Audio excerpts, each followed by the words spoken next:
Good evening students. तो आज हम करने वाले हैं chapter number 10 of class 12th biology, that is microbes in human welfare. इसका NCERT exemplar we were solving. We are done with multiple choice questions and very short answer type of questions. Today we will start with short answer type of questions. ठीक है, my name is Gunjan Sharma. I am MBBS student at AIIMS Nagpur. So let's begin. Left screen पे आप देखिए NCERT exemplar के questions दे रखे हैं and right screen पे I will explain you the answers. Okay, so let's zoom in and C.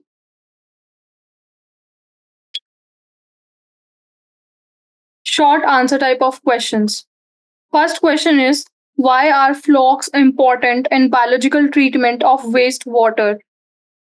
Wastewater treatment हमने very short and MCQs दोनों में काफी बार पढ़ा। वी हैव स्टडीड कि प्राइमरी ट्रीटमेंट होता है, सेकेंडरी ट्रीटमेंट होता है एंड टर्शियरी ट्रीटमेंट होता है।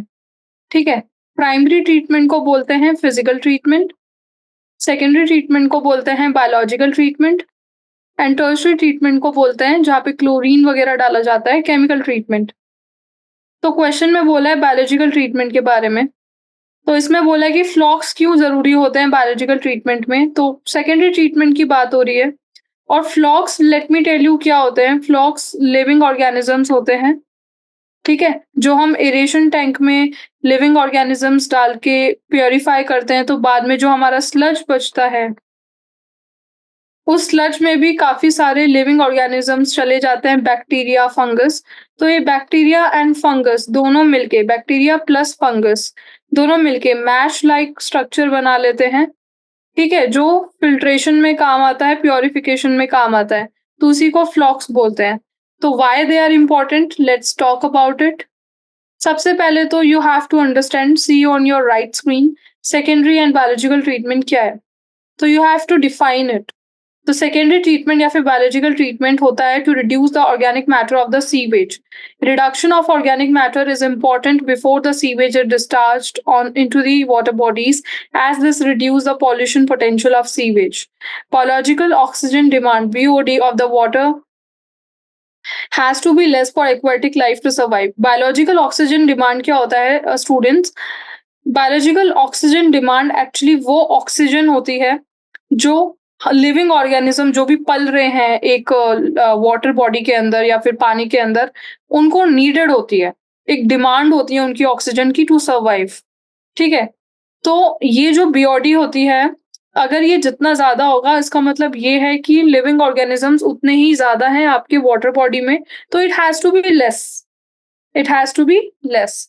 ओके, तो the secondary sewage treatment ensures the reduction of BOD, right. Secondary sewage जो ट्रीटमेंट होता है उसका मेन टारगेट होता है कि वो इस बीओडी को कम कर दे।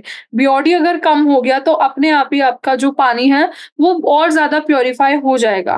ठीक है, तो सिग्निफिकेंस फ्लॉक्स का क्या होता है। फ्लॉक्स जैसा कि मैंने बताया लिविंग ऑर्गेनिजम्स होते हैं, bacteria plus fungi.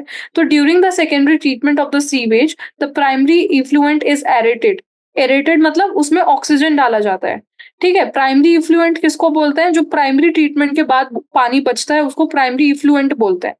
Primary effluent को एरेट किया जाता है, उसमें ऑक्सीजन मतलब एटमॉस्फेयर, एयर, ऑक्सीजन ये सब डाला जाता है, जिससे उसके जो बैक्टीरिया हैं, एरोबिक बैक्टीरिया, वो पानी के अंदर जितने भी ऑर्गेनिक मटेरियल है उन सबको खा जाए ऑक्सीजन को यूज करके। ठीक है, तो अलाउइंग द ग्रोथ ऑफ फ्लॉक्स। तो ऑक्सीजन दिया जाता है तो फ्लॉक्स का ग्रोथ होता है। फ्लॉक्स क्या है, वही बैक्टीरिया है।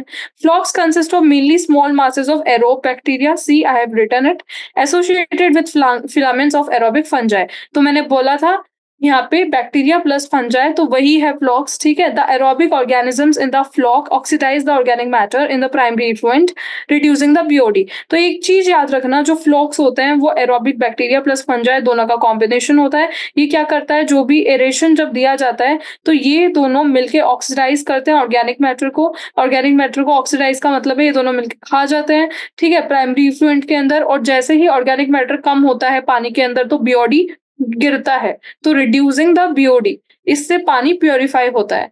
तो that is the function of flocs and that is why flocs are important. I hope you are got it, you have understood the question. अब हम चलते हैं क्वेश्चन नंबर 2 पे। Let's see what is question number 2 is asking. Okay? Okay, so question number 2 is, how has the bacterium Bacillus thuringiensis, यहाँ पे एक bacteria की बात की है जिसका नाम है Bacillus thuringiensis, helped us in controlling caterpillars of insect pest. इसके अंदर ये पूछा है कि जो बैक्टीरिया है आपका Bacillus thuringiensis, उसने कैसे हमको हेल्प किया है टू कंट्रोल कैटरपिलर्स। कैटरपिलर्स क्या हैं? कैटरपिलर्स जो नए इंसेक्ट होते हैं जब वो जन्म देते हैं अपने बच्चों को, तो बच्चों को जन्म देने से पहले एक कैटरपिलर स्टेज आती है जिसके बाद इंसेक्ट्स बाहर निकलते हैं उस स्टेज से, तो that is called caterpillar stage. तो इसमें बोला है कि कैसे बैसिलस thuringiensis हेल्प करता है in controlling the caterpillars of insect pest. Insect pest क्या है? वो पेस्ट है जो आपकी फसल पे खाते हैं, ठीक है? वो पेस्ट होते हैं, वो इंसेक्ट होते हैं जो आपकी फसल को खा जाते हैं, that is called insect pest.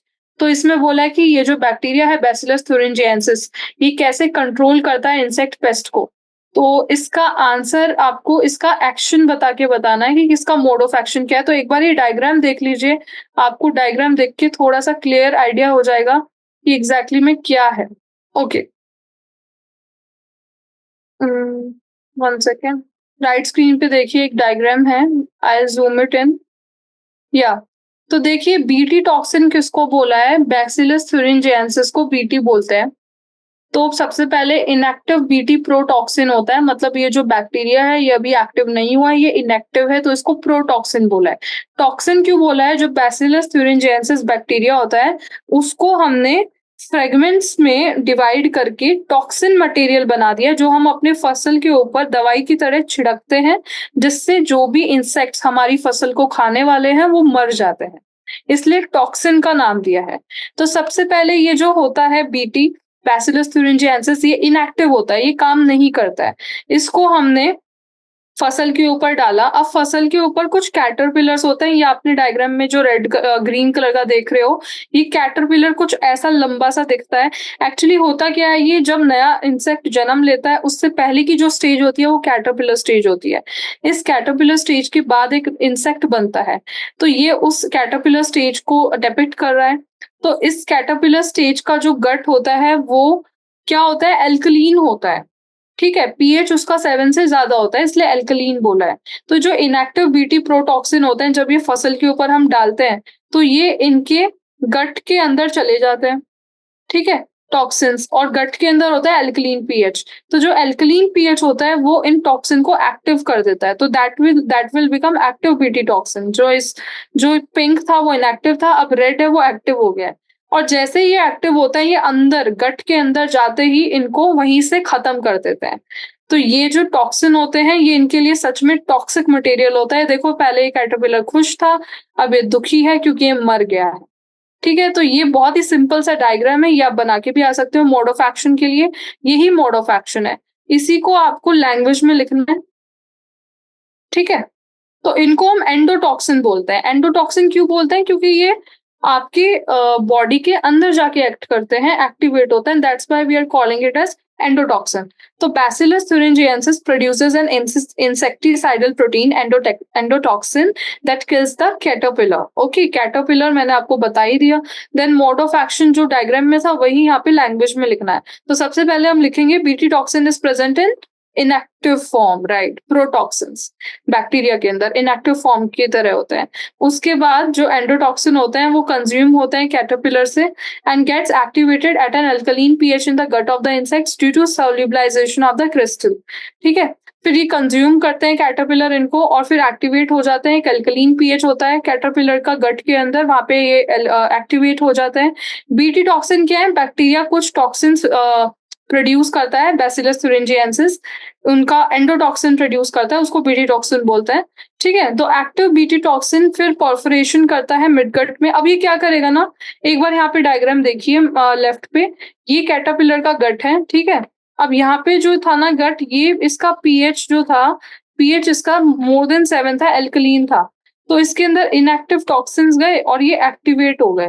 तो जैसे ही ये एक्टिवेट हुए, अब ये क्या करेंगे, ये जो गट है ना, गट पे, मतलब गट क्या होता है? आप खाना खाते हो, जो खाना खाने की नली होती है उसको गट बोलते हैं। तो ये क्या करेंगे, ये मिडगट में जाएँगे, 3 पार्ट्स होते हैं, फोरगट, मिडगट एंड हाइंडगट। तो मे बी ये लगा लीजिए फोरगट है बैक्टीरिया का, ये मिडगट है, कैटरपिलर का ये फोरगट है, ये मिडगट है और जो लास्ट वाला पार्ट होता है वो होता है हाइंडगट, ठीक है? तो यहाँ पे तो ये एक्टिव हो गए फोरगट में, अब ये आगे बढ़े, टॉक्सिन्स मिडगट में पहुँचे। अब मिडगट में जाके इन्होंने क्या किया, जो वॉल्स हैं गट की, जो खाने-खाने की नली की वॉल्स हैं, उनमें ये छेद कर दिए। ये छेद करना चालू कर देते हैं, अंदर से ही उस गट को खत्म कर देते हैं छेद करके। अब जो कैटरपिलर है उसकी जान चली गई ना, उसका जो खाना खाने की नली थी उसमें ही छेद हो गया, तो वो खाना कहाँ से खाएगा, वो अंदर से ही मर गया। तो ऐसे ही कैटरपिलर को मार देते हैं। तो you will write BT toxin causes the perforation in the midgut epithelium of the insects. This results in cell swelling followed by lysis. तो इस छेद करने से क्या होगा, पहले तो वो कैटरपिलर पूरा सूज जाएगा, उसका पूरा बॉडी स्वेलिंग हो जाएगा। उसके बाद जो इसकी जो सेल्स होंगी वो खुद आपस में ही मर जाएंगी, लाइसिस मतलब टूट जाएगी। ठीक है, तो this results in cell swelling followed by lysis eventually leading to the death of the insects. तो nowadays तो genetically modified plants are being produced by the incorporation of the desired foreign gene। ये आपने पहले भी पढ़ा होगा, transgene plants. ठीक है, ये मैंने एक्स्ट्रा में थोड़ा सा लिख के दे दिया है कि ट्रांसजीन प्लांट्स के बारे में भी आप लिख के आ सकते हो अगर ये लॉन्ग आंसर में आपका क्वेश्चन आता है तो। ट्रांसजीन प्लांट्स क्या होते हैं, पहले तो हम क्या करते थे, इन टॉक्सिन्स को ऊपर से पेस्टिसाइड की तरह यूज करते थे, फसल के ऊपर छिड़कते थे। पर आजकल क्या हो रहा है, जो हम फसलें उगा रहे हैं ना, उन फसलों को ही हम पहले से ही रेजिस्टेंट बना रहे हैं इन इंसेक्ट्स के लिए। तो हम जेनेटिकली मॉडिफाइड फसलें उगा रहे हैं, हम उनके जीन्स के अंदर ही ये टॉक्सिन्स पहले से ही डाल रहे हैं फसलों की जीन्स के अंदर, जिससे कि अगर कोई इंसेक्ट आके उन फसल को खाता है तो वो खुद ही वहीं पे मर जाएगा। तो उन जीन का नाम है क्राइजीन। ठीक है, वैसे this is not that much good transgenic. अगर हम प्लांट्स बना रहे हैं, उनके अंदर हम जीन्स के अंदर टॉक्सिक डाल रहे हैं, बाद में जाके उन फसलों का कंजम्पशन ह्यूमन बींग्स ही करेंगे, राइट? और एक तरह से हम टॉक्सिक मटेरियल फसल के अंदर ही डाल रहे हैं, तो वो टॉक्सिक मटेरियल आदमी के अंदर भी जाएगा जब वो आदमी उस फसल को खाएगा। तो एक तरह से this is not the good practice to make transgenic plants, because in the end human beings gonna consume it और उनको कुछ ना कुछ वो फिर प्रॉब्लम देगा, बिकॉज इट्स नॉट नेचुरल, ये आर्टिफिशियली हम करेंगे। तो this is not promoted as such, but yeah, you can write about it as well. Okay. Now we will move to question number third. Question number third is asking how do mycorrhizal fungi helps the plant harboring them? इसमें बोला है कि mycorrhizal जो fungi होता है वो कैसे plants को help करता है grow करने में, harboring मतलब grow करने में। ठीक है, तो आपने पढ़ा होगा mycorrhizal fungi and plants PNMF, इन दोनों का सिम्बायोटिक रिलेशनशिप होता है। कैसा रिलेशनशिप होता है? सिम्बायोटिक रिलेशनशिप होता है, ये आपस में साथ में रहते हैं सिम्बायोटिक रिलेशनशिप में। माइकोराइजल फंगाई जो होता है वो mostly roots of the plant में मिलता है। ठीक है, ये प्लांट को कुछ हेल्प करता है, प्लांट इसको कुछ हेल्प करता है, इसलिए इसको सिम्बायोटिक रिलेशनशिप बोलते हैं। तो क्वेश्चन में बस यही पूछा है कि क्या रिलेशनशिप है इनका, कैसे ये एक दूसरे को ग्रो करने में हेल्प करते हैं, तो आपको वही सब लिख के आना है। तो फर्स्ट पॉइंट तो देखो वही लिखा है जो मैंने अभी बताया, mycorrhiza are the symbiotic association of fungi with the roots of the plants. First point आपको यही लिखना है। फिर लिखा है बेनिफिट्स ऑफ द प्लांट। अब यहाँ पे लिखा है, क्वेश्चन में पूछा है कि माइकोराइजल फंजाई को क्या बेनिफिट हो रहा है। How do mycorrhizal fungi help the plant harbouring them. Harbouring them का मतलब है कि माइकोराइजल को कैसे ग्रो करने में, अपने पास रखने में प्लांट क्या ऐसा करता है कि माइकोराइजल ग्रो अच्छे से होता है और उसके साथ रहता है। तो हमें इस क्वेश्चन के आंसर में वो बताना है कि प्लांट फंगाई को क्या देता है। ठीक है, तो फर्स्ट पॉइंट तो यही है कि जो फंगाई होता है वो फोस्फोरस लेता है सॉइल से और उसको प्लांट को ट्रांसफर कर देता है। तो प्लांट जो होता है वो ग्रो होता है फोस्फोरस मिनरल लेने के बाद। This association help the plant to develop resistance to root borne pathogens, और ऑल्सो जो भी प्लांट को खाने वाले पैथोजेंस होते हैं जो रूट के अंदर प्रेजेंट होते हैं ना, उन सबको भी रेजिस्ट कर देता है ये फंगाई। ठीक है, उनको खत्म कर देता है। तो सेकंड पॉइंट आप लिखोगे कि ये जो फंगाई होता है ये उन पैथोजेंस को रेज़िस्ट कर देता है। फर्स्ट पॉइंट आप लिखोगे कि ये जो फंगाई है वो फास्फोरस लेने में हेल्प करेगा। एंड थर्ड पॉइंट है कि ये प्लांट को टॉलरेंट बनाएगा to drought and salinity. Drought और सैलिनिटी का मतलब है कि अगर आपातकालीन सिचुएशन आ जाए कि पानी ना हो, पानी ना मिले, ठीक है, सूखा पड़ जाए, तो उस टाइम पे भी ये जो फंगाई होता है ये प्लांट को हेल्प करता है। कैसे हेल्प करेगा? ये पहले से स्टोरेज में मिनरल्स रख देगा, फास्फोरस, सोडियम, ये सब, ठीक है? तो अगर पानी नहीं भी होता है तो बाद में जैसे-तैसे प्लांट थोड़ा बहुत चल जाएगा, अपना जीवन गुज़ार लेगा, क्योंकि ये फंगाई स्टोर करके रखेगा। एंड फोर्थ पॉइंट है, फंगाई के जो फिलामेंट्स होते हैं वो सरफेस एरिया बढ़ा देते हैं रूट के, जिससे एब्ज़ॉर्प्शन बढ़ जाता है। तो ये सारे बेनिफिट हैं जो ये फंगस एक प्लांट को देता है, और इसकी हेल्प से प्लांट अपने आप को ग्रोथ और हार्बर करता है, इस फंगस की हेल्प से, ठीक है? तो आपको आई गेस समझ आ गया होगा। ये तो मैंने बताया कि फंगाई प्लांट को क्या देता है। सिम्बायोटिक रिलेशनशिप का मतलब है कि अब प्लांट फंगस को भी कुछ ना कुछ दे रहा होगा बेनिफिट। तो यही बेनिफिट है, फंगस को रहने की जगह मिल जाती है, फंगस को खाना मिल जाता है, प्लांट खाना दे देता है, प्लांट उसको रहने के लिए छत दे देता है, ठीक है? तो ये सारे बेनिफिट्स हैं जो फंगस को मिलेंगे। नाउ हम आते हैं क्वेश्चन नंबर 4 पे। Why are cyanobacteria considered useful in paddy fields? Paddy fields क्या होते हैं? पैडी फील्ड्स देखिए मोस्टली चावल, बाजरा, इन सब की जो फसलें होती है ना, मोस्टली राइस, देखिए राइस के जो भी खेत होते हैं उनको पैडी फील्ड्स बोलते हैं, और साइनोबैक्टीरिया वहाँ पे यूज़फुल होता है, ठीक है? बाजरा, राइस, मेज़, बाजरा, चावल, इन सब के फील्ड में साइनोबैक्टीरिया यूज़फुल होता है। और क्वेश्चन में बोला है क्यों यूज़फुल होता है, तो वो सब हम देखेंगे, ठीक है? एक बार ये डायग्राम देख लीजिए, ये पैडी फील्ड आपको दिख रहा होगा, खेत दिख रहा होगा, ये बाजरा, चावल के खेत है। और साइनोबैक्टीरिया क्या करता है, ये ऑर्गेनिक बायोमास ऑयल सॉइल को ऐड करता है। मतलब सॉइल को ये न्यूट्रिशियस बनाएगा, साइनोबैक्टीरिया ऑर्गेनिक बायोमास ऐड करेगा। That is a main function. Now we will see why are cyanobacteria considered useful in paddy fields. So cyanobacteria like Anabaena and Nostoc have been used as biofertilizers. Cyanobacteria जैसे Anabaena और Nostoc, ये दो नाम आपको याद रखने हैं, Anabaena and Nostoc, ठीक है? Anabaena मैंने याद रखा था, एक मूवी आया था एनाबेला का, एक it was a horror movie, उससे याद रख लो आप Anabaena and Nostoc, ठीक है? So cyanobacteria like Anabaena and Nostoc have been used as biofertilizers, as they have specialized cells called heterocysts that can fix atmospheric nitrogen into absorbable forms. Okay, cyanobacteria जैसे anabaena और Nostoc ये क्या करते हैं, ये bio fertiliser की तरह काम करते हैं। कैसे? क्योंकि इनके पास कुछ ऐसी स्पेशलाइज्ड सेल्स होती हैं जिनको हम हेटेरोसिस्ट बोलते हैं, जो एटमॉस्फेरिक नाइट्रोजन को एब्जॉर्बेबल फॉर्म्स में बनाते हैं। मतलब देखो, एक प्लांट को ना नाइट्रोजन की बहुत जरूरत पड़ती है, प्लांट को नाइट्रोजन की नीड होती है फॉर न्यूट्रिशन, लेकिन जो नाइट्रोजन होता है ना आपका, वो मोस्टली एयर में होता है, गैस के फॉर्म पे, N2 एयर में होता है गैस के फॉर्म पे, और प्लांट डायरेक्टली गैस को एब्जॉर्ब करने की कैपेबिलिटी नहीं रखता है। तो वहां पे जो आपका साइनोबैक्टीरिया होता है वो काम में आता है, वो इस गैस को एब्जॉर्बेबल फॉर्म में कन्वर्ट कर देता है। अब ये जो एब्जॉर्बेबल फॉर्म में साइनोबैक्टीरिया ने इसको कन्वर्ट किया, अब वहां से प्लांट इसको आसानी से एब्जॉर्ब कर लेगा। तो ये चीज आपको समझने की जरूरत है, ऐसे साइनोबैक्टीरिया हेल्प करता है। तो रोल पैडी फील्ड्स में क्या है वो एक बार देखेंगे।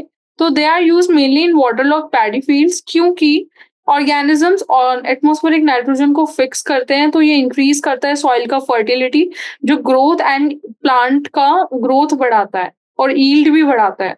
तो फर्स्ट पॉइंट तो आप यही लिख के आओगे कि ये एटमॉस्फेरिक नाइट्रोजन को फिक्सेशन करता है, जिससे सॉइल की फर्टिलिटी बढ़ जाती है, ठीक है? उससे ग्रोथ भी बढ़ेगी और ईल्ड भी बढ़ेगी पैडी फील्ड की। और दूसरा पॉइंट आप लिखोगे कि ये ऑर्गेनिक बायोमास को ऐड करता है सॉइल में, जिससे सॉइल की फर्टिलिटी बढ़ जाती है। ऑर्गेनिक बायोमास को सॉइल के अंदर ये ऐड करता है, क्या ऐड करता है? ये जो साइनोबैक्टीरियाज होते हैं ये ऑर्गेनिक बायोमास को ऐड करेंगे सॉइल के अंदर, जिससे सॉइल की फर्टिलिटी बढ़ती है, ठीक है? तो that is the main function of cyanobacteria in paddy fields. अब हम देखेंगे क्वेश्चन नंबर आपका, question number 5th। Question number 5 बोल रहा है हाउ वाज पेनिसिलिन डिस्कवर्ड। अब इसमें थोड़ा-सा हिस्ट्री में जाना होगा, तो वो एक बार मैं आपको समझाती हूँ कि पेनिसिलिन का डिस्कवरी कैसे हुआ था। हिस्ट्री पूछा है यहाँ पे, ठीक है? या तो देखिए 1928 की बात है। 19 लेफ्ट स्क्रीन पे देखिए 1928 की बात है। ये आप याद रखना ना, एक साइंटिस्ट होते थे अलेक्जेंडर फ्लेमिंग नाम के। अलेक्जेंडर फ्लेमिंग नाम के एक साइंटिस्ट थे। तो वो क्या कर रहे थे ना, एक बैक्टीरिया होता है स्टेफाइलोकोकस नाम का, स्टैफ उसको शॉर्ट में बोलते हैं। इस बैक्टीरिया के ऊपर वो साइंटिस्ट रिसर्च कर रहे थे, एक्सपेरिमेंट्स कर रहे थे, ठीक है? एक्सपेरिमेंट्स कर रहे थे इस बैक्टीरिया के ऊपर। तो इन्होंने क्या किया, एक दिन एक पेट्री डिश होती है, पेट्री डिश का मतलब होता है कि कल्चरल प्लेट लगा लीजिए जिसके ऊपर हम बैक्टीरिया को रखते हैं, ठीक है? तो वो एक दिन ना साफ करना भूल गए इसको और उन्होंने इसको रख दिया, ठीक है? बिना साफ करे ही रख दिया, अनवॉश्ड रख दिया। तो इस पेट्री डिश पे क्या था, पेट्री डिश पे कुछ मूल्ड थे। मूल्ड का क्या मतलब होता है? मूल्ड का मतलब होता है जैसे फंगस या ईस्ट, ये सब थे इस पे। और वो जो साइंटिस्ट थे अलेक्जेंडर फ्लेमिंग इसको साफ करना भूल गए। तो क्या हुआ, जो मोल्ड था ना, उस मोल्ड के आसपास का रीजन तो क्लियर था, कोई भी बैक्टीरियल कॉलोनीज थी नहीं। इस मोल्ड के आसपास का जो रीजन था ये एकदम क्लियर था, यहाँ पे कोई कॉलोनीज नहीं थी बैक्टीरिया की पेट्री डिश पे, ठीक है? लेकिन बाकी जगह जो थोड़ी सी दूर थी वहां पे इनको बैक्टीरिया दिखे। यहाँ पे बैक्टीरिया था और देखिए गोले गोले मूल्ड बनाए मैंने, और इनके गोले के आसपास भी मैंने एक बड़ा सर्कल बनाया, तो यहाँ पे नो बैक्टीरिया, ठीक है? तो देखिए जैसे कि ये एक मूल्ड है, इस मूल्ड का थोड़ा सा यहाँ तक का इफेक्ट है, यहाँ तक तो इस मूल्ड पे कोई बैक्टीरिया नहीं था जब इन्होंने कल ऑब्जर्व किया।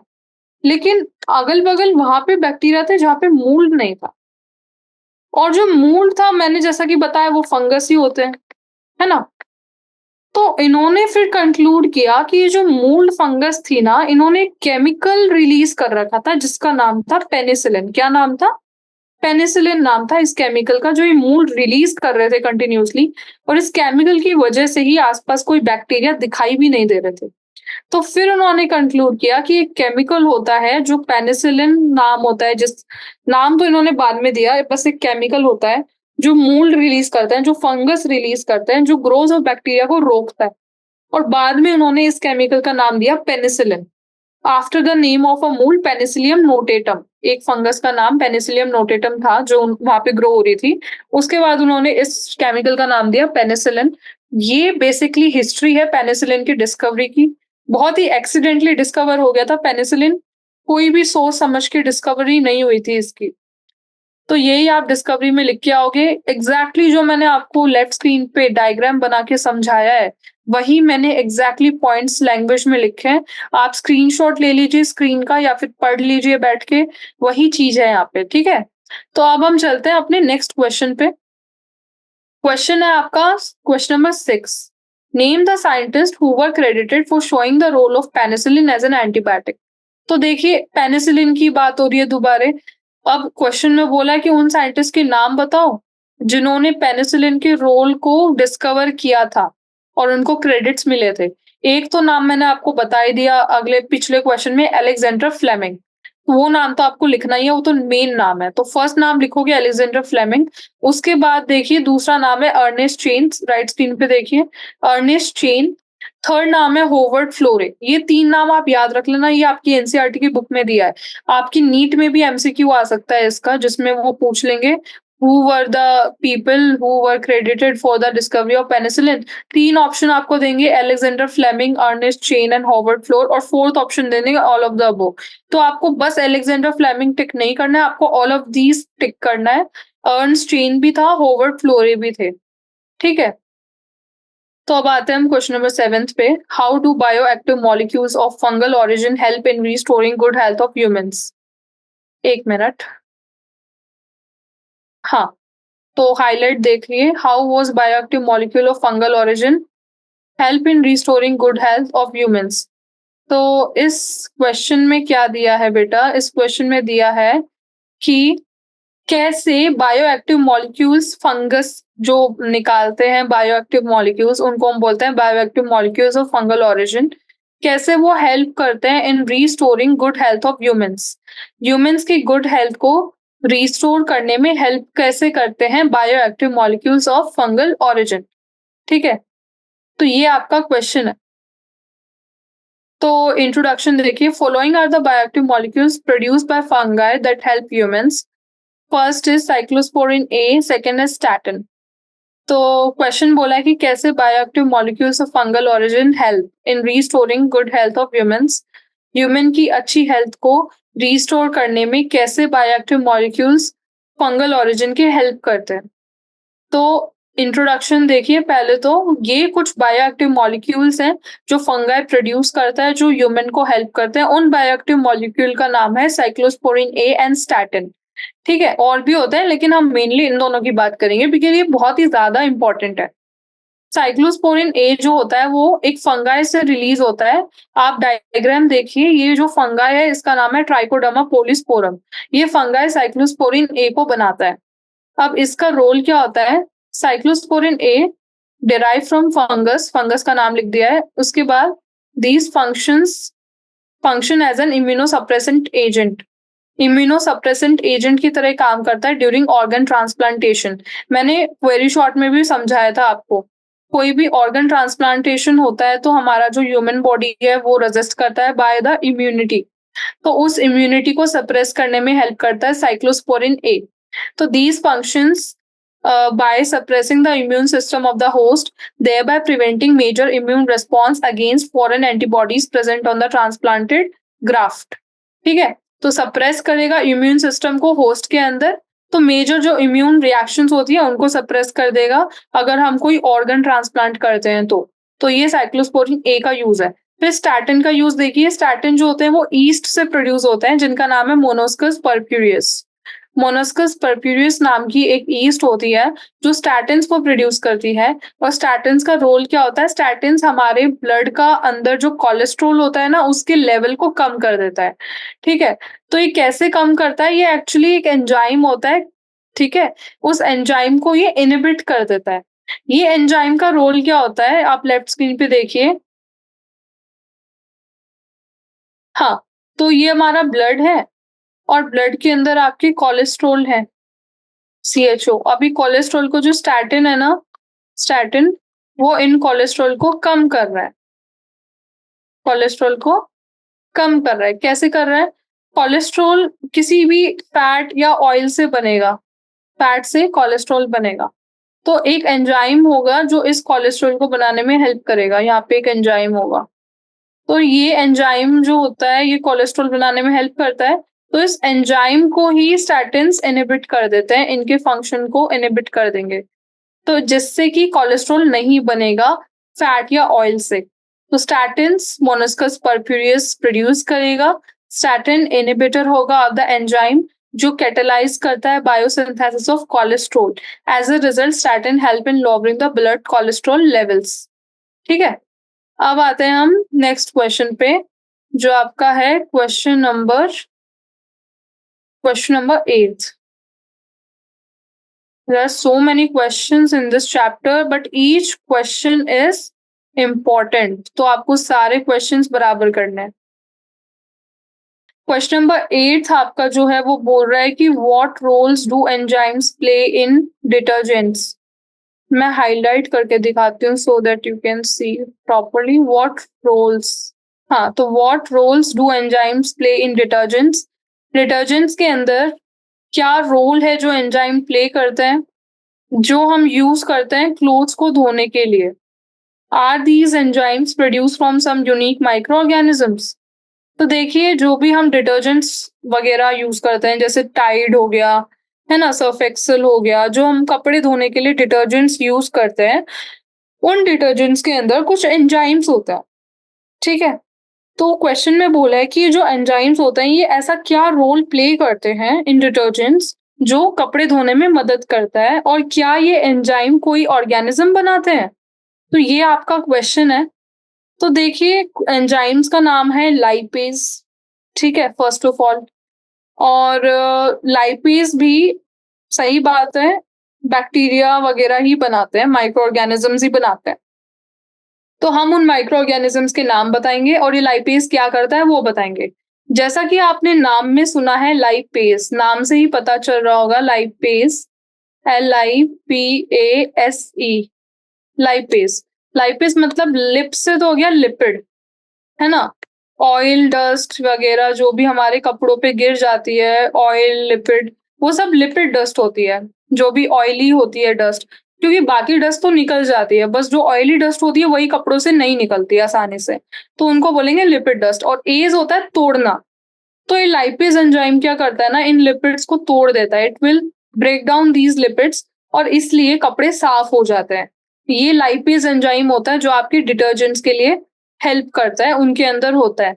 तो देखिए ये वही लिखा है, lipase digest the lipid molecules that make up the oily stains, they are broken down into their constituents fatty acids and glycerol. Okay, ये जो लाइपेज होता है ये डाइजेस्ट करता है मॉलिक्यूल्स को जो ऑयली स्टेन बनाते हैं, ये ब्रोकन डाउन कर देता है इन लिपिड मॉलिक्यूल्स को into their constituents fatty acids and glycerol.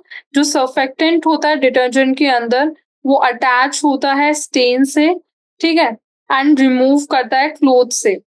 और जो भी स्टेन होता है आपकी क्लोथ के ऊपर, उस पे जाके सर्फेक्टेंट नाम की एक चीज होती है डिटर्जेंट के अंदर, वो अटैच कर जाती है और फिर उस स्टेन को ये रिमूव कर देता है क्लोथिंग से।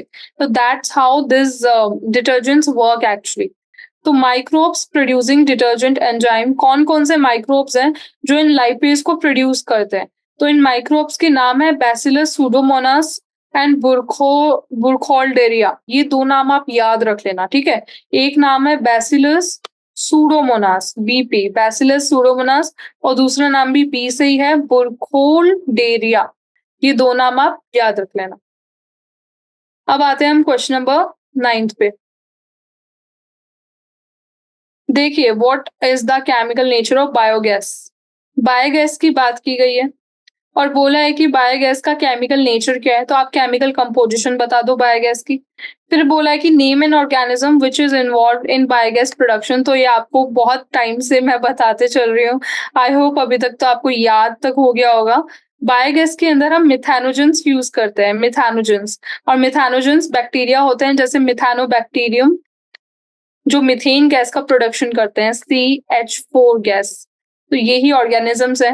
एंड फर्स्ट क्वेश्चन था biochemical chemical nature of biogas, तो वो तो आप केमिकल कंपोजिशन बता दीजिए। तो देखिए बायोगैस जो होती है वो काफी चीजों से बनती है। एक तो मीथेन गैस मैंने बता ही दिया, तो CH4 से मिलके बनेगा बायोगैस। एंड CH4 के साथ साथ ये जो बैक्टीरियाज होते हैं, ऑर्गेनिजम्स होते हैं, ये CO2 को भी रिलीज करते हैं, ठीक है। और थोड़ा बहुत इसमें हाइड्रोजन सल्फाइड भी होता है, H2S, हाइड्रोजन सल्फाइड। नाइट्रोजन भी थोड़ा बहुत होता है एंड हाइड्रोजन भी होता है, H2N2 एंड H2S। तो ये पूरा कंपोजिशन है आपके बायोगैस का, CH4, CO2, H2S, N2 and H2। तो यही मैंने यहाँ पे लिखा, the major component of biogas is methane and carbon dioxide. और ये जो मीथेन कार्बन डाइऑक्साइड है ये लार्ज अमाउंट में है, तो इसको मेजर कंपोनेंट बोलोगे। H2S, N2 and H2 little amount में होता है, तो little amount of hydrogen sulphide, nitrogen and hydrogen is also present. तो ये आप कंपोनेंट्स लिख के आओगे। उसके बाद है ऑर्गेनिज्म बताइए जो बायोगैस को प्रोड्यूस करने में हेल्प करता है। तो वो ऑर्गेनिजम्स है मिथानोजेंस। मिथानोजेंस में आएंगे आपके मिथानोबैक्टीरियम। ये आपके कैटल के रुमेन में प्रेजेंट होते हैं, हमने पहले भी डायग्राम देखा था कैटल के रुमेन का, ठीक है। तो ये क्या करते हैं ना, ये कैटल के रुमेन में होते हैं, तो कैटल का जो डंग होता है, वेस्ट मटेरियल होता है, उनके अंदर भी ये आ जाते हैं और उस डंग को हम हेल्प में लेते हैं टू प्रोड्यूस बायोगैस, ठीक है। तो ये as a consequence the dung of the cattle is a rich source of these methanogens. The dung is used in the production of biogas. तो यही बस आपको लिख के आना है। ये मिथानोबैक्टीरियम देखिए कुछ ऐसा होता है, राइट स्क्रीन पे ऐसा कुछ होता है। ओके, चलिए अब आते हैं हम आपके नेक्स्ट क्वेश्चन पे, which is question number 10th। Okay. Question number 10, students. It is saying, how do microbes reduce the environmental degradation caused by chemicals? तो क्वेश्चन नंबर 10 बोल रहा है कि माइक्रोब कैसे हेल्प करते हैं इन रिड्यूसिंग एनवायरमेंटल डिग्रेडेशन जो केमिकल्स करते हैं। कुछ केमिकल्स होते हैं जो हमारे एनवायरमेंट जो होता है, हमारा जो वातावरण होता है, आसपास का नेचर होता है, उसको डिग्रेड करता है। लेकिन जैसे ही ये जो डिग्रेडेशन होते हैं केमिकल से, वो हमारे लिविंग ऑर्गेनिज्म जो छोटे-छोटे माइक्रो ऑर्गेनिजम्स हैं, वो इस डिग्रेडेशन को कम करते हैं। मतलब बेसिकली हमारे नेचर को बचाते हैं। क्वेश्चन में बोला है वो कैसे करते हैं? तो हम पॉइंट वाइज़ देखेंगे। सबसे पहले हम सॉइल पॉल्यूशन की बात करेंगे, फिर बायो फर्टिलाइज़र्स की बात करेंगे, राइट स्क्रीन पे देखिए। फिर हम बायो पेस्टिसाइड्स की बात करेंगे। ऐसे हम समझेंगे कि हमारे जो बैक्टीरियाज़ हैं, फंगस हैं, यीस्ट है, वो कैसे हमें हेल्प कर रहे हैं in reducing the degradation. Soil pollution में देखिए केमिकल्स जैसे इंसेक्टिसाइड्स, पेस्टिसाइड्स, फर्टिलाइज़र्स ये हम यूज़ करते हैं। इससे हमारा सॉइल पॉल्यूट होता है, सॉइल का जो न्यूट्रिशन अमाउंट होता है, जो भी मिनरल्स होते हैं सॉइल के वो सब कम हो जाते हैं। लेकिन अगर हम बायोलॉजिकल मेथड यूज़ करें टू इंक्रीज़ सॉइल फर्टिलिटी तो वो इसको इंक्रीज़ करेगा सॉइल की फर्टिलिटी को बायोलॉजिकल मेथड्स और इन केमिकल की तरह भी हेल्प करेगा। जैसे हमने पेस्टिसाइड्स का हमने नाम सुना था, अभी ऊपर हमने पढ़ा भी था। कौन-सा ऑर्गेनिज़्म था वो? बीटी टॉक्सिन्स थे, है ना? बैसिलस thuringiensis थे। तो अगर हमने उसको यूज़ किया तो हमारे सॉइल का इतना पॉल्यूशन नहीं होगा और फर्टिलिटी भी बढ़ेगी। तो फर्स्ट पॉइंट तो आप लिखोगे बैसिलस thuringiensis के लिए। Then bio fertilisers. Bio fertilisers में हम यूज़ करेंगे राइज़ोबियम, एज़ोटोबैक्टर, साइनोबैक्टीरिया। ये नेचुरली फिक्स करते हैं एटमॉस्फेरिक नाइट्रोजन को। साइनोबैक्टीरिया तो हमने पैडी प्लांट्स में पढ़ा, पैडी फील्ड्स में पढ़ा भी है। तो राइज़ोबियम याद करो, एज़ोटोबैक्टर याद करो साइनोबैक्टीरिया के साथ। और ये क्या करता है? एटमॉस्फेरिक नाइट्रोजन को फिक्स करता है जिससे फर्टिलिटी बढ़ती है। तो bio fertilisers and third point है बायो पेस्टिसाइड्स। अब यहाँ पे bacillus thuringiensis, Trichoderma and baculoviruses आपको याद रखना है। बैक्यूलोवायरस वायरस है, बैसिलस thuringiensis बैक्टीरिया है एंड ट्राइकोडर्मा आपका फंगस है। तो ये प्लांट पेस्ट को कंट्रोल करने में हेल्प करता है और डिजीज भी रेजिस्ट करता है ये। जो भी प्लांट के पैथोजेंस होते हैं जो प्लांट में डिजीज करते हैं उनको भी रोकता है। तो this is based on natural predation and not on chemicals. तो ये नेचुरल तरीका है फॉर किलिंग ऑफ पेस्टिसाइड्स, जिससे पेस्ट्स को मारने का नेचुरल तरीका है ये, जिससे हमारी सॉइल भी पॉल्यूट नहीं होएगी, फर्टिलिटी भी बनी रहेगी और हमारे एनवायरनमेंट को कोई डिग्रेडेशन भी नहीं होगा, कोई हार्म नहीं होगा। तो ये 3 पॉइंट्स आप लिख के आओगे इन दिस पर्टिकुलर क्वेश्चन। हाँ, now question number 11th. What is a broad spectrum antibiotic? Name one such antibiotic. Question में बोला है एक ब्रॉड स्पेक्ट्रम एंटीबायोटिक के बारे में बताओ कि क्या होते हैं और एक एंटीबायोटिक का एग्जाम्पल दो। तो देखिए ब्रॉड स्पेक्ट्रम एंटीबायोटिक क्या होता है? जो कॉमनली पैथोजेनिक बैक्टीरिया को, बहुत सारे पैथोजेनिक बैक्टीरिया के अगेंस्ट इफेक्टिव होते हैं। मतलब कि लेफ्ट स्क्रीन पे आप देखिए थोड़ा-सा। हाँ, देखिए जैसे कि एंटीबायोटिक है आपका सपोज़ पेनिसिलिन, है ना? एक एंटीबायोटिक है ये।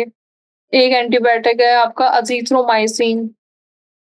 तो एक है ब्रॉड स्पेक्ट्रम, एक है नैरो स्पेक्ट्रम। फ़र्क क्या है? पेनिसिलिन जो एंटीबायोटिक है, ये बहुत सारे बैक्टीरिया को मार गिराएगा। पर अज़िथ्रोमाइसिन जो होता है, वो 1, 2, 3 से ज़्यादा नहीं, थोड़े बहुत स्मॉल टाइम मतलब स्मॉल वैराइटीज़, ठीक है? ऑफ बैक्टीरिया को मारेगा। तो इसको हम बोलेंगे नैरो स्पेक्ट्रम और ब्रॉड स्पेक्ट्रम उसको बोलेंगे जो बहुत सारे types of and colonies of bacteria को मारेगा। अलग-अलग तरह के बैक्टीरिया को मारेगा, उनको बोलेंगे हम ब्रॉड स्पेक्ट्रम, मतलब उनके खिलाफ वो इफेक्टिव रहेगा। That is what we call in definition, right? तो आप डेफिनिशन क्या लिखोगे? राइट स्क्रीन पे देखिए, an antibiotic which are effective against most of the common pathogenic bacteria. जो इफेक्टिव होता है against most of the common pathogenic bacteria, ठीक है? उसको बोलते हैं हम broad spectrum, right? And example है cefoperazone and ceftazidime are examples of broad spectrum antibiotic. क्या एग्जांपल आप याद रखोगे? पेनिसिलिन और अज़िथ्रोमाइसिन मैंने बस एग्जांपल्स दिए थे, they are not in use. Penicillin is not even in use nowadays. तो in a better side you can give example of cefoperazone and ceftazidime. ये आपकी एनसीईआरटी में भी दिया है, सेफोपेराजोन एंड सेफ्टाजिडिमीन। ठीक है, ये दोनों आप याद रख लेना। अब आते हैं हम क्वेश्चन नंबर 12 पे। ये देखिए क्वेश्चन नंबर 12 क्या बोल रहे हैं। क्वेश्चन नंबर 12 बोल रहे हैं, what are the viruses parasitizing bacteria called, draw a well labelled diagram of the same. ठीक है, क्वेश्चन नंबर 12 में बोला है कि क्या उन वायरसेस को क्या बोलते हैं जो बैक्टीरिया को खा जा, बैक्टीरिया के लिए पैरासाइट होता है, बैक्टीरिया के अंदर घुसता है और बैक्टीरिया को मार देता है, बैक्टीरिया के ऊपर रहता है, बैक्टीरिया का खाना खा लेता है। पैरासाइट का मतलब तो देखो वही होता है लेमन के अंदर। तो उन वायरसेस को क्या बोलते हैं, उन वायरसेस का एक डायग्राम भी बनाना है। तो आपको ये फोकस करना है कि जब आप ऐसे वायरसेस का डायग्राम बनाओ जो बैक्टीरिया को खाते हैं, पैरासाइट होते हैं, ठीक है?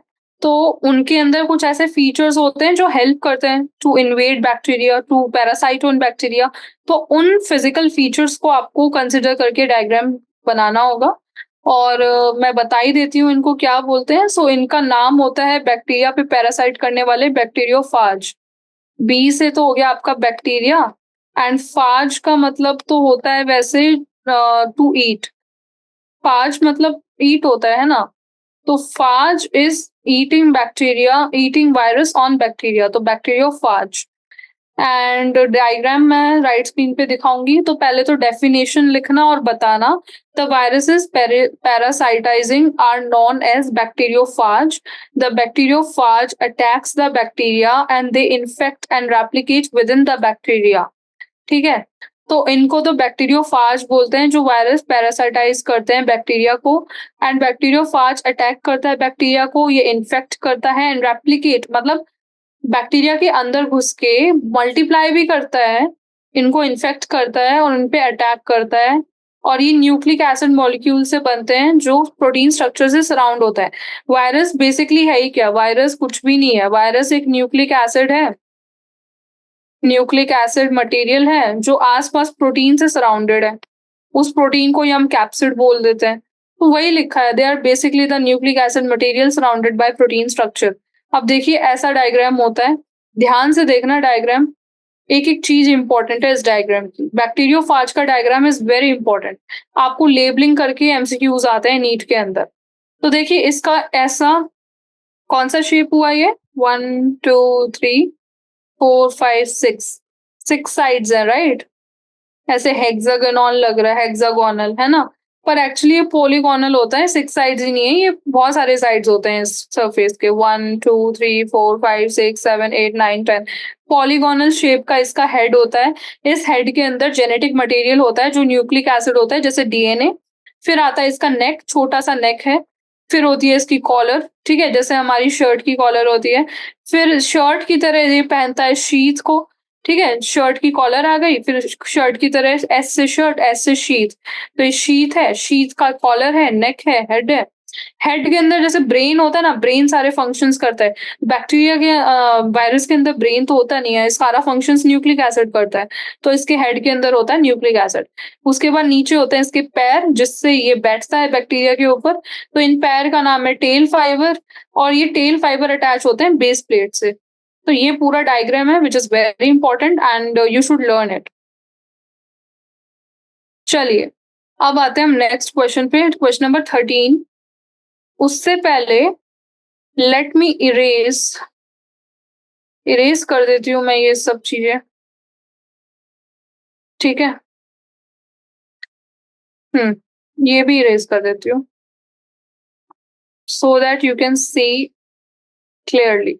Okay, yeah students, so next question now. Okay, I hope you are able to see clearly now. So let's see next question. Next question is, which bacterium has been used as a clot buster? What is its mode of action? तो again इसमें उस bacteria का नाम पूछा है जो clot buster की तरह हम काम में लेते हैं। बिना देखे आप बता दीजिए कौन सा बैक्टीरिया है वो, क्योंकि उसको हमने एमसीक्यूज में 2-3 बार कर लिया है, वेरी शॉर्ट में भी कर लिया है। डायग्राम भी दे रखा है, but without seeing the diagram just let me know and जिसको हम क्लोड बस्टर की तरह यूज़ करते हैं। क्लोड बस्टर क्या होता है वो भी समझ लीजिए। और पूछा है कि उसका मोड ऑफ एक्शन क्या है, मतलब क्लोड बस्टर की तरह यूज़ तो करते हैं, पर वो काम कैसे करता है अगर हम उसको यूज़ कर रहे हैं तो। मान लीजिए ये आपकी ब्लड की नली है, ब्लड वेन्स है, ब्लड आर्टरीज़ हैं, इनके अंदर आपके ब्लड के क्लोट्स बन गए। अब ब्लड के क्लोट्स बन गए तो फिर ब्लॉकेज होने की वजह से ऑक्सीजन नहीं पहुँचेगा, ब्लड नहीं पहुँचेगा और आदमी की डेथ हो जाएगी, है ना? तो इस केस में डॉक्टर क्या देगा? डॉक्टर एक दवाई दे देगा, इंजेक्शन के थ्रू जो सीधे ब्लड में पहुँचेगा या फिर खाने के थ्रू। अब ये दवाई क्या करेगी? ये दवाई जाएगी, इस क्लोट को तोड़ेगी और इस क्लोट को ब्लड के अंदर डिसॉल्व कर देगी। ये ब्लड का ही क्लोट था तो ब्लड में ही डिसॉल्व कर देगी, डिसॉल्विंग ऑफ द क्लोट। उस दवाई का नाम, दवाई कैसे बनती है? तो दवाई है बैक्टीरिया से बनती है जिसका नाम है स्ट्रेप्टोकाइनेस। एसके लिख रही हूँ मैं यहाँ पे स्ट्रेप्टोकाइनेस के लिए। स्ट्रेप्टोकाइनेस होती है और इसका मोड ऑफ एक्शन पूछा है। तो देखिए, streptokinase produced by bacterium Streptococcus. Streptococcus streptokinase को बनाएगा। इसको हम क्लोड बस्टर बोलते हैं। स्ट्रेप्टोकाइनेस को जो स्ट्रेप्टोकोकस बनाता है, क्लोड बस्टर बोलते हैं as it removes clots in blood vessels of patients. क्योंकि ये पेशेंट्स की ब्लड वेसल्स के अंदर से क्लोट को रिमूव करता है बाय डिसॉल्विंग देम। तो दो suffering from myocardial infarction, myocardial infarction एक डिजीज है जिसके अंदर आपके हार्ट की जो मसल्स होती है वहां तक ऑक्सीजन कम पहुंचती है। और वो ऑक्सीजन कम क्यों पहुंच रही है? क्योंकि ब्लड नहीं पहुंच पा रहा है। ब्लड क्यों नहीं पहुंच पा रहा है? क्योंकि ब्लॉकेज हो गया ड्यू टू क्लोट। है ना? समझ गए? तो ये जो मायोकार्डियल इन्फार्क्शन के पेशेंट्स होते हैं ना, उनके अंदर हम स्ट्रेप्टोकाइनेस को देते हैं, जिससे कि वो क्लोट को डिसॉल्व कर दे और ब्लड वहां तक पहुंच जाए, तो हार्ट सही काम करे। तो इसका मोड ऑफ एक्शन क्या है? मोड ऑफ एक्शन जैसे कि देखिए, ये क्लोट यहाँ पे डायग्राम में दे रखा है, ब्लड वेसल में क्लोट बना हुआ है। ये आपकी ब्लड सेल्स हैं और ये बहुत सारी ब्लड सेल्स मिलके इकट्ठा होके गुच्छा बना रही है, क्लोट बना रही है। स्ट्रेप्टोकाइनेस नाम का ये गोली हमने दिया, इसके अंदर बैक्टीरिया था, बैक्टीरिया से निकला था केमिकल, ये गया, इसने इस क्लोट को डिसॉल्व किया। तो कैसे किया वो, ये कुछ पॉइंट्स है, याद रखो। तो स्ट्रेप्टोकाइनेस क्या करता है? ये प्लाज्मिनोजन से बाइंड कर देता है और प्लाज्मिनोजन स्ट्रेप्टोकाइनेस कॉम्प्लेक्स बनाता है। किससे बाइंड करता है? ये प्लाज्मिनोजन से बाइंड करेगा और क्या बनाएगा? Plasminogen streptokinase complex. ठीक है? अब ये जो कॉम्प्लेक्स है ये सबस्ट्रेट को एक्टिव करेगा एंड प्लाज्मिनोजन को एक्टिव करेगा और उसको एक्टिव प्लाज्मिन में कन्वर्ट कर देगा। प्लाज्मिनोजन से प्लाज्मिन बनाएगा। जन जहाँ पे भी आता है वो इनएक्टिव होता है। तो ये कॉम्प्लेक्स क्या करेगा? ये प्लास्मिनोजन से प्लास्मिन बनाएगा। अब ये प्लास्मिन है, ये फाइब्रिन जो फाइबर्स हैं क्लोट के अंदर, उनको डिग्रेड करेगा और ब्लड के अंदर इन क्लोट को डिसॉल्व कर देगा by degrading the fibres in the clot. इस क्लोट के अंदर जो भी फाइब्रिन मटेरियल है, फाइबर्स हैं, उनको ये डिग्रेड करेगा। डिग्रेड करने के बाद इन क्लोट्स को ये डिसॉल्व कर देगा। तो ये स्ट्रेप्टोकाइनेस का रोल है, ये आपको याद रखना है। अब आते हैं हम, आपका लास्ट क्वेश्चन आपका बचा है ना? लास्ट क्वेश्चन है आपका question number 14th of short answer type of question. उसके बाद आपका short answer type of question of this particular chapter खत्म हो जाएगा एंड नेक्स्ट सेशन में हम long answer type of question solve करेंगे, जो बहुत ही लॉन्ग होते हैं। तो क्वेश्चन नंबर आपका 14 बोल रहा है, what are bio fertilisers, give two examples. इसमें बोला है बायो फर्टिलाइजर्स क्या होते हैं और दो एग्जांपल देना है। ये हमने पहले भी एक छोटे से पॉइंट में पढ़ा था, जब मैंने आपको बायो फर्टिलाइजर का ये वाला 2 लाइन्स का पॉइंट बताया था, तो मैंने आपको कुछ नाम याद करवाए थे, राइजोबियम, एज़िटोबैक्टर, साइनोबैक्टीरिया। और साइनोबैक्टीरिया में भी मैंने आपको 2 नाम याद कराए थे, एनाबेना एंड नोस्टोक, है ना? तो वो तो आपको एग्जांपल्स दे देने हैं, ठीक है? वो तो क्लियर हो गया, राइट? क्या-क्या था? Cyanobacteria, rhizobium, Azotobacter, cyanobacterium, anabaena, Nostoc, ठीक है? ये तो एग्जांपल्स हो गए। बायो फर्टिलाइजर्स होते क्या हैं? जो सॉइल की फर्टिलिटी को बढ़ाते हैं। तो bio fertilisers consist of micro organisms that act to increase soil fertility. They are widely used in organic farming, ठीक है? Bio fertilisers micro organisms consist करते हैं जो सॉइल की फर्टिलिटी को बढ़ाता है और ये ऑर्गेनिक फार्मिंग में हम यूज करते हैं। इनका एग्जाम्पल्स क्या है? एग्जाम्पल है साइनोबैक्टीरिया, एज़ोटोबैक्टर। साइनोबैक्टीरिया जैसे एनाबेना, नोस्टॉक, ये यूज होता है as bio fertilisers as they can fix atmospheric nitrogen. ठीक है? एनाबेना, नोस्टोक, साइनोबैक्टीरिया है, जो यूज़ होता है एज़ बायो फर्टिलाइज़र्स, क्योंकि ये एटमॉस्फेरिक नाइट्रोजन को फिक्स करता है और ऐड करता है organic biomass to the soil. Anabaena, Nostoc bio fertilisers की तरह काम करते हैं, एटमॉस्फेरिक नाइट्रोजन को फिक्स करेगा और organic biomass of the soil को इंक्रीज़ करेगा। ये डायग्राम है, देख लीजिए। ये एनाबेला एज़ोले है, ये बैक्टीरिया है एंड ये नोस्टोक है। अब बात करते हैं हम एज़ोटोबैक्टर की। एज़ोटोबैक्टर का डायग्राम ये होता है। आप ऐसा बना के आना जिसमें आप एक बैसिलस बनाओगे, उसके आस-पास स्ट्रैंड्स बनाओगे। ये एज़ोटोबैक्टर बोलते हैं। तो एज़ोटोबैक्टर एक free living nitrogen fixing bacteria है। This also helps to increase the nitrogen content of the soil, thus enriching soil nutrients. दोनों में सेम ही पॉइंट है, नाइट्रोजन फिक्सेशन करेगा, ऑर्गेनिक बायोमास बढ़ाएगा, सॉइल के न्यूट्रिएंट्स बढ़ाएगा। बायो फर्टिलाइजर्स की डेफिनिशन में आप लिख देना micro organism that to increase soil fertility, they are widely used in organic farming.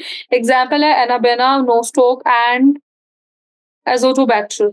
Okay, so this is it from my side, guys. Students, in next session we will do long answer type of questions. So thank you so much.